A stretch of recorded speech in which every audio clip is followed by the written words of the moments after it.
Welcome back. Let's get into the papers. And joining us this morning is Mr. Igo Akiria, member, Nigerian Guild of Editors, who joins us virtually this morning. Mr. Igo, it's good to see you again. Good morning.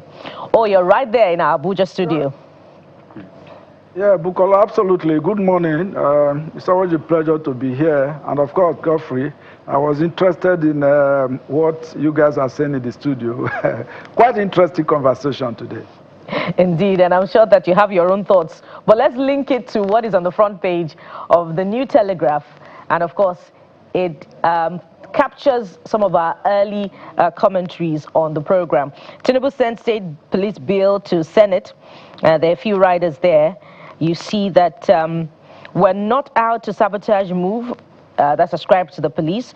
Dual policing structure will make security community-driven, proactive, and that's ascribed to the Senate President, Senator Govt. There are two more here. Senator adjourns emergency plenary over rep's death.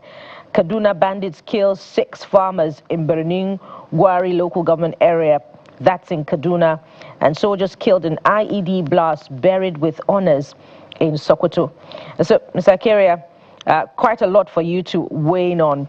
But let's begin with the top one there before you go to what the writers are saying. It appears as if the president is really pushing for the state bill to become law. But would it move the needle, considering all the other matters relating to the fight against insecurity, one of which is what we talked about, funding?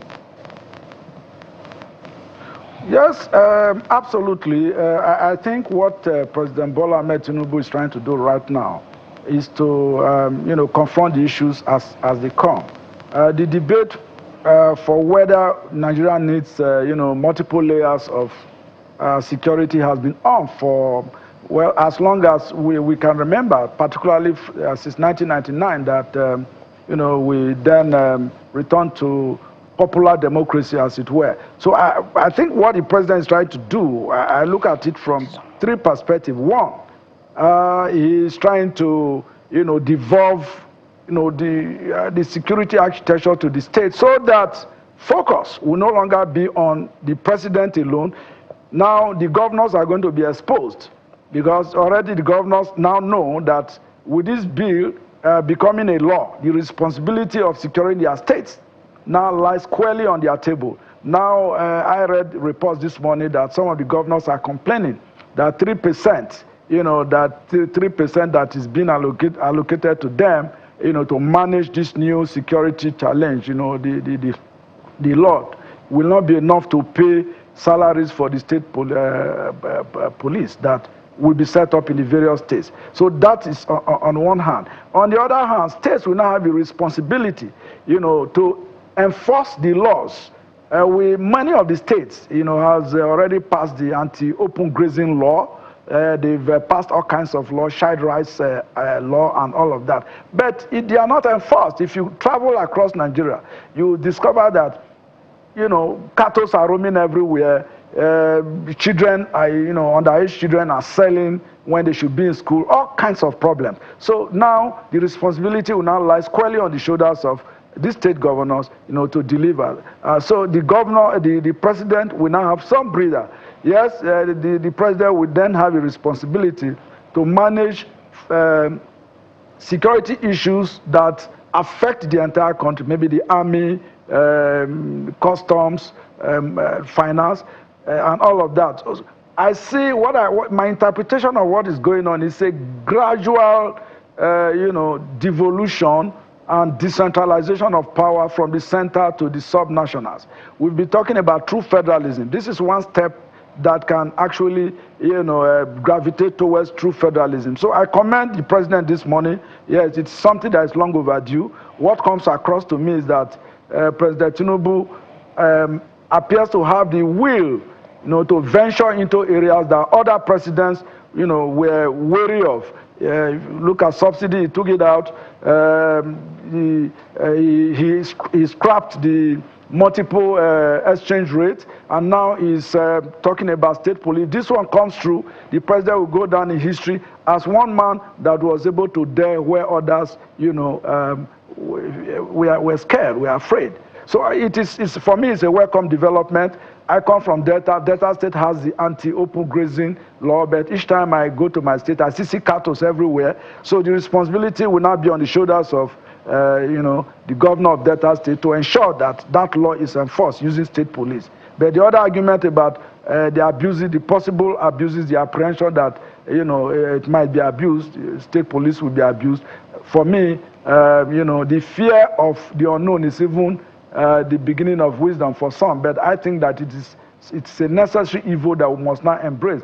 If the governors decide to abuse it, I heard the Senate president talking about also introducing safeguards that will curtail such excesses. So we must at this point as a nation, embrace growth. We cannot continue to. There's a proverb which says that if you cannot, because of darkness, pass feces in your house, you must enter the darkness and go to the toilet. So we must continue to venture, take on challenges to deal with these current security challenges that we have. Interesting points that you have raised that should be considered and should also help us reflect on some of the decisions of the past, the vote against cattle ranching for, cattle by that committee, led by the former INEC chairman. I'm wondering if it is auguring well for the fight against insecurity. But of course, we'll weigh in on that much later on. Before we exit the New Telegraph, there's one story that I also want you to weigh in on this morning. U.S. designates Nigerian, other financiers of ISIS. What are your thoughts on this? It appears Nigeria is yet to exit, some of the, if you like, black books of the U.S. government where insecurity is concerned. Well, it is sad this morning that we appear to be relying heavily on the United States for our intelligence, for, even to bomb terrorist enclaves. I know that the Air Force in the past has been trying, they relish us with reports that they've attacked terrorist enclaves. But when the U.S. does strike, whether it's in Sokoto or elsewhere, we see the optics, it's all over the place. So this time around, the U.S. is telling us again, that they have uncovered a financier of terrorism linked to the Islamic State in the Sahel, ISIS. So what really is Nigeria doing? That brings me to what, the Senator representing Kebbi South, Garba Meidoki said yesterday on this station, Politics Today with Sean Okimbaloyi. I listened to him very well. And yes, beyond the fact that if he had been granted automatic ticket, perhaps nobody will get to hear all of this. So it is also good that there is an internal implosion, which I've predicted in the past that maybe the APC itself, if it fails to manage its internal affairs properly, some of its members will move to other parties and then they will be able to tell Nigerians what has been happening inside. The door has been shut for so long. Perhaps when some of them are able to come out, they will tell us what is happening. Medoki said that only 10% in the last 3 years, of the military budget has been released. That is alarming in the first place. So if you are not releasing security budget to security agencies, how will they gather intelligence? How will they follow up on terrorism financing? How would they even tackle terrorism that is spreading very fast across the country? So this is where the political class takes the blame. It is not enough to be talking about state police. Yeah, we can establish state police. If the funding is not there, it becomes an exercise in futility as far as I am concerned. So what has happened in the last 3 years, that just a paltry 10% of the budget that has been defended by the different services is given to them. So where is the money sitting? So for me, that is a very serious issue. If you just oppose that with Nigerians that are suffering in South Africa right now, that APC is supposed to lift back home. I understand the president has signed off money for the 3 trips that we move about 1,000 Nigerians back home. The money is sitting somewhere. So who are those in government that is sitting on budgets, sitting on monies that are supposed to be disbursed to ensure that we Nigerians get results? This is where the president needs to put his feet down and come very, very hard on anybody that is doing all of this. For me, I see that as sabotage. So I commend the U.S. The U.S. appears, really to be assisting Nigeria in getting things right. But for how long are we going to rely on external countries, foreign countries, who are also, in my view, yes, they give you with one hand and then they take with another. For now, Nigeria is almost a playground for the United States, France, and the Chinese. We really, apart from construction of the airport, railway, and the roads that the Chinese are doing, I also know that the Chinese are heavily involved in illegal mining. Fingers have also been pointed at them, for also funding and sponsoring militias that protect some of these mining sites. So the government needs to put its ass together and put its feet down. We can't continue like this and allow foreigners dictate what happens to us internally. So for me, we pride ourselves as the biggest black nation on earth, a sub-regional power. It is time to walk the talk. Let's go to the Vanguard newspapers, leading with literally the same thing, but I'm trying to look for other stories that has to do with national interest. Maybe school abduction, just beneath the major story. Makinde imposes 16-hour curfew in 10 Oyo LGAs over security concerns. That's a page 26 read. What do you make of the story? Well, we are fond of, governments are fond of imposing curfew. Why? I remember the Oyo State government said it has acquired a drone that has been assembled by the Nigerian Air Force in Lagos. Now, they've gone cold on that. So has the drone been deployed? Has the assemblage of the components of that drone, is it completed? Has it been deployed into service? If we have technology, we don't need to close down 10 local governments.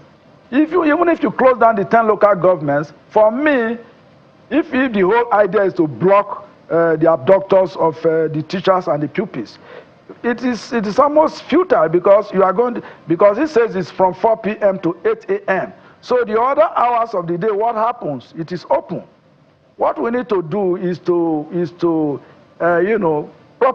increase our border security in this country. A whole lot of things are coming into Nigeria that should not come in. People are moving across borders. Perhaps that is where the state police will be very effective. Once there's state police, the different states will be able to block their border, conduct proper searches on people going in and coming out of the different states. To that extent, that is going to be helpful. But I do not see how this curfew is going to help the Oyo State government. The government should invest heavily in technology, invest in drones, invest in surveillance equipment that can monitor the entire area. Enugu State has that. Plateau State has that. Even though there are still killings in Plateau State, but I visited some of these command and control centers, and they are quite effective.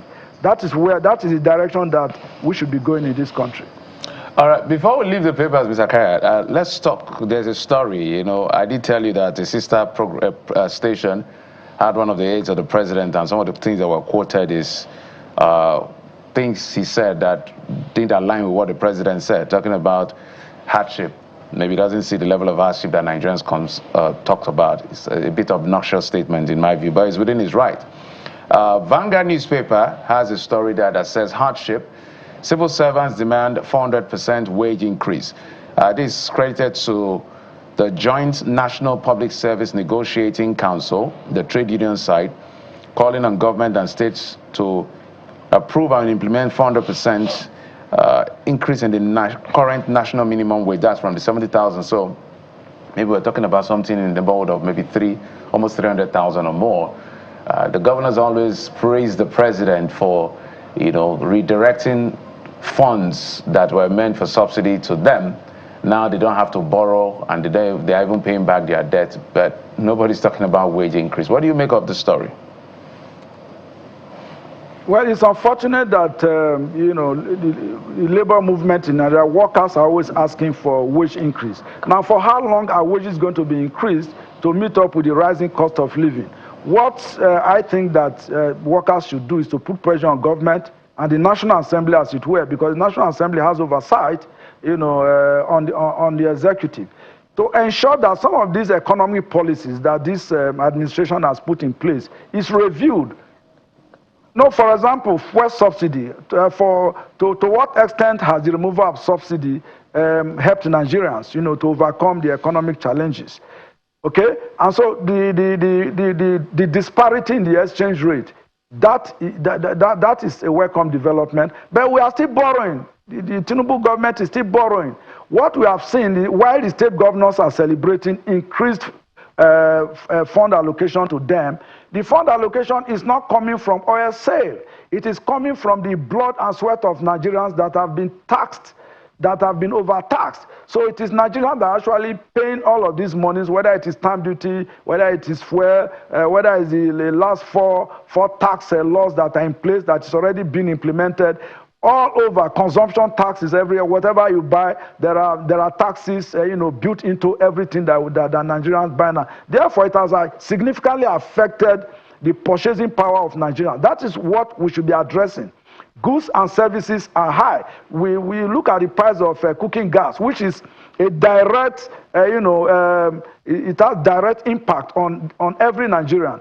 If gas is already over 2,000 naira per kilo, that is a big challenge if you aggregate that against the minimum wage. So these are the issues that the government must address. It is not enough for the governors to celebrate that they have funds now, but to what extent are the citizens and Nigerians, benefiting from their God-given word? That is the challenge. Now, with regards to an aid to the president saying that he has not seen hunger anywhere, and that Nigerians, perhaps, he is blaming Nigerians for crying wolf where there is none.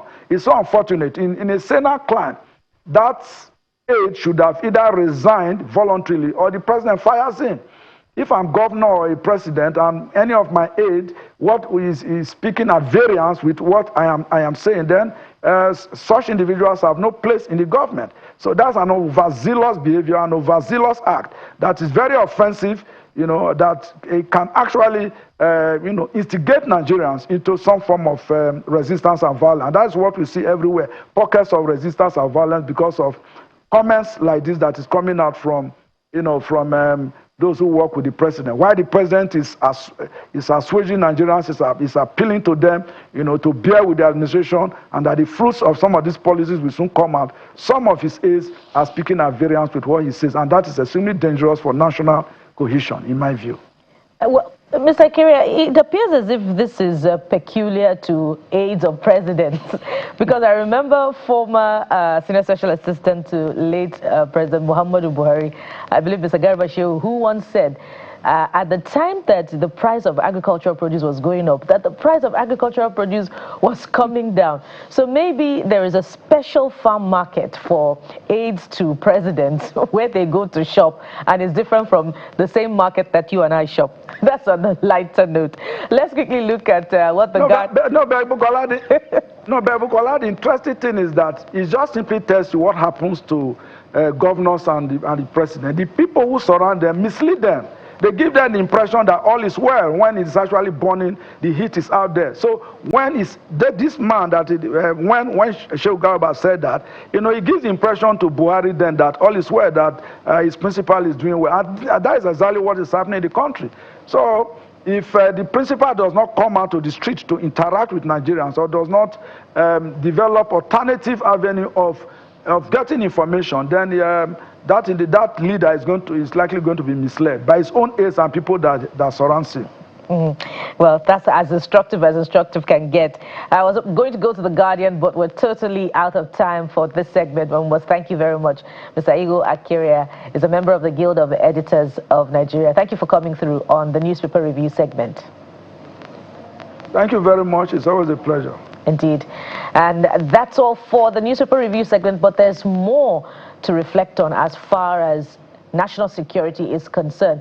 Questions that should trail naturally the state police bill that has now been transmitted to the Senate for consideration, of course transmitted by President Bola Tinubu. So stay with us for this next one. We'll be right back.